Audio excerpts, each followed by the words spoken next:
I want to go gun running. Actually, what the hell am I talking about? I wouldn't even know where to get guns. Purchase them, I don't even know what the hell to do with a gun. Anyways, guys, why I'm dressing this nice is for the movie War Dogs.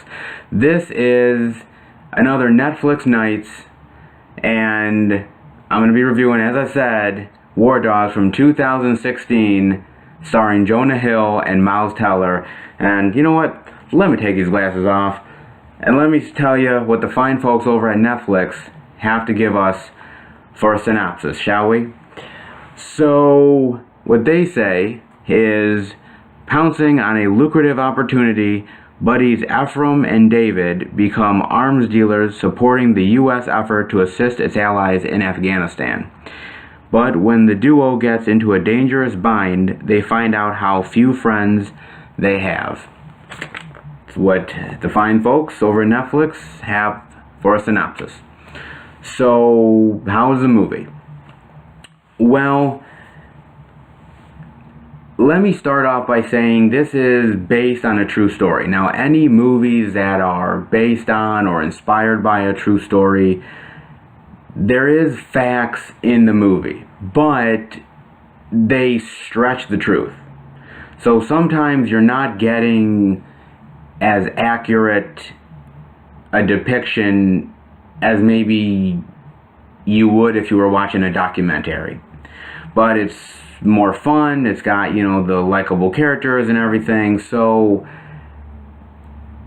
I would recommend after you watch this movie to actually go on Google and research the real life events. I know that I did, and there is a decent amount that differs from the movie. But as far as the movie itself,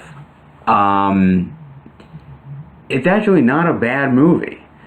And I think, first off, I think Jonah Hill does a great job in the movie. Jonah Hill, I'm a fan of Jonah Hill, and I think a lot of people have crapped on him over the years, but I think he's actually proven to be a really great actor, whether it's Moneyball or, you know, back in the day when he did Superbad. This movie he really does a good job in. He seems to be picking different roles. He doesn't stick to the same thing all the time. And so I got to appreciate it. I got to appreciate a man who is going to not give you the same thing in every performance. He's going to switch it up. So I give him credit for that. As far as Miles Teller is concerned, you know, look guys, I'm not a fan of Miles Teller. I think he's overhyped. I think that he is the kind of actor that people want to be a leading man, but he hasn't proven it. He hasn't given me that reason to say, oh, he's deserved leading man status. Fantastic Four stunk. He was bad in it. You know, he's been in a lot of these movies where I'm like, they're pushing him as a leading man. He's not there. Now, I know people are going to say Whiplash. Yes, he was great in Whiplash. And he's really good here, too. But, again, I could almost say in Whiplash that J.K. Simmons made that movie.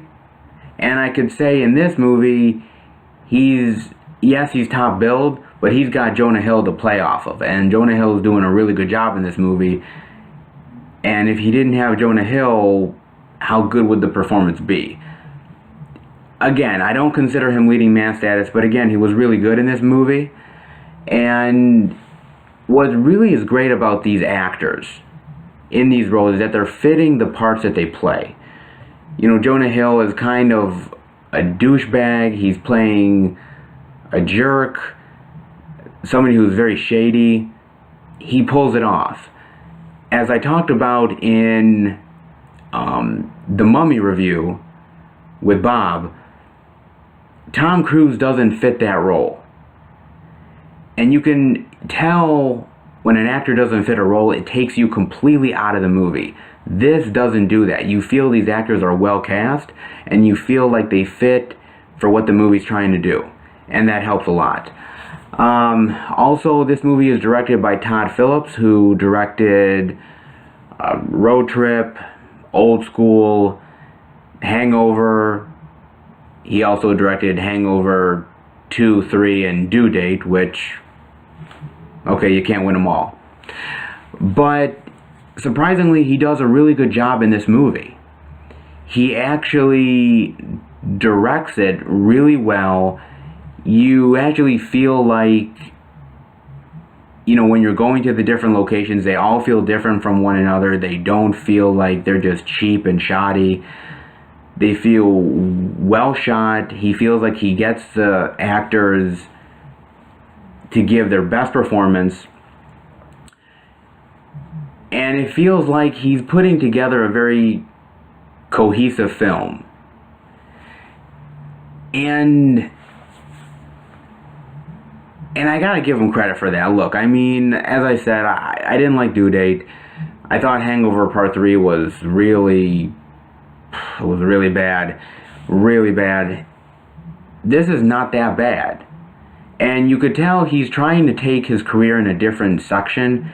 Maybe he's still doing comedy, but I think he's trying to get away from it slowly, and he's trying to get more into drama and action.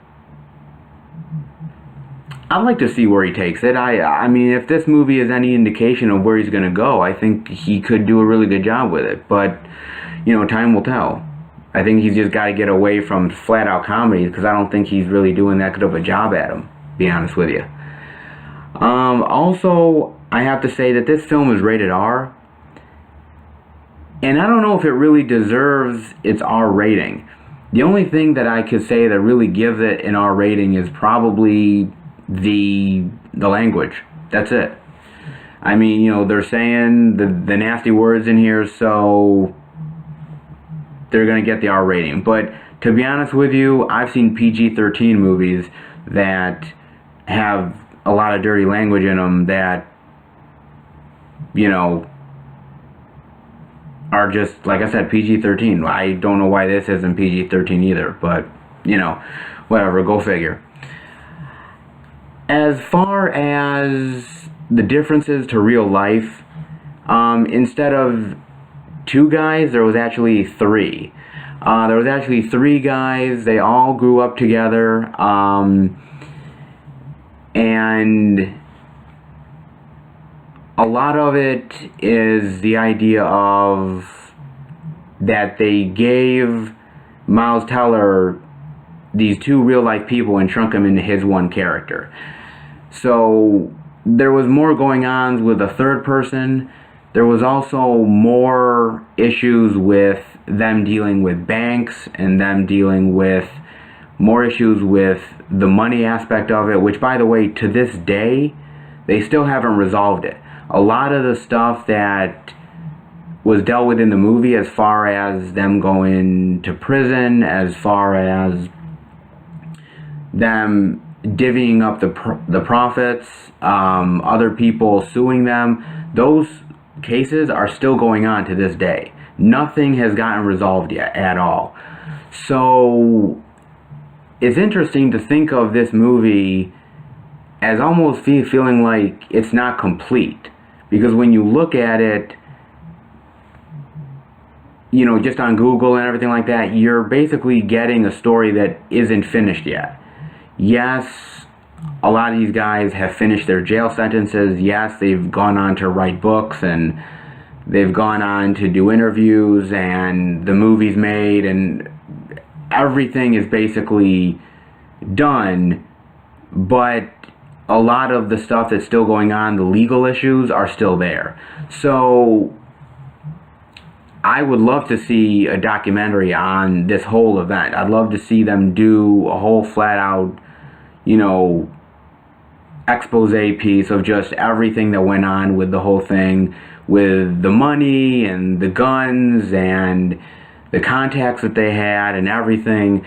The movie's great, and the movie is solid, but it almost feels like the movie only has a certain amount of time to tell a story that probably should take far longer to delve into, and I'd love to see a documentary made about this. Maybe they already have, I just haven't really looked into that yet. One other thing I do gotta mention, Bradley Cooper is in this movie. He plays sort of this shady arms dealer guy, and he does a really great job in it. It's a very minimal role, small role, but I kind of like Bradley Cooper doing these small roles. That he just comes in, he's not the focus of the movie, and he really just kind of does his thing and gets out. You know, it works for him. I think he did a really good job. Like I said, everybody did a good job in here. The director did. I thought the actors did. I thought he did a really great job, Todd Phillips, with the editing and just overall making the movie. I will say this, I will compare this movie to another movie that is kind of similar as far as Gunrunner is concerned, and that's Lord of War with Nicolas Cage. I think that movie is actually a far better movie than War Dogs is. I think if you're comparing them, Lord of War is going to win out, and I would recommend Lord of War before watching this movie. But I think as far as, like, you know, gun runners type movies, and there's a few of them out there, this is a good one. I would easily recommend this movie.